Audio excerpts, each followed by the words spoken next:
હા બેન, તો તમારે છે ને થાઇરોઇડ થોડો વધારે આવે છે. આ થાઇરોઇડના લીધે પ્રેગ્નન્સી ના રહેવાના પણ ચાન્સ રહેતા હોય છે, જેમ કે ઇન્ફર્ટિલિટી. બીજા ઘણા બધા કારણ હોય છે, પણ થાઇરોઇડ પણ એક મુખ્ય કારણ હોય છે. જો ઘણીવાર કેવું હોય કે પ્રેગ્નન્સી રહી જતી હોય પણ થાઇરોઇડ થોડો વધારે તો મિસકેરેજ થવાના ચાન્સ રહે છે. અને ઘણા પેશન્ટો કે મિસકેરેજ ના થાય તો તેમના બાળકના મગજનો વિકાસ પણ ઓછો થતો હોય. એટલે થાઇરોઇડ કંટ્રોલ કરવું જરૂરી બહુ છે. જ્યારે પણ તમે પ્રેગ્નન્સી પ્લાન કરતા હોય ત્યારે પહેલી વાર થાઇરોઇડનો રિપોર્ટ કરાવવો જરૂરી છે. અને થાઇરોઇડનો રિપોર્ટ જે TSH કહેવાય ને એ 2.5 નીચે રાખીએ ત્યારે આપણે પ્રેગ્નન્સી પ્લાન કરીએ તો પ્રેગ્નન્સી આઉટકમ સારું આપતું હોય છે.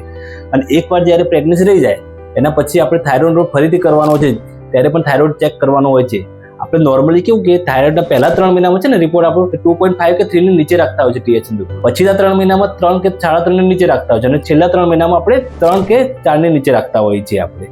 અને છે શરૂઆતના 5 મહિનામાં આપણે એવરી મંથલી થાઇરોઇડનો રિપોર્ટ ચેક કરવો પડે. પછીના 4 મહિના છે એમાં 2 મહિને આપણે રિપોર્ટ ચેક કરવો પડશે. અને પ્રેગ્નન્સી ડિલિવરી થયા પછી પણ આપણે થાઇરોઇડ રિપોર્ટ ચેક કરવો જોઈએ છે.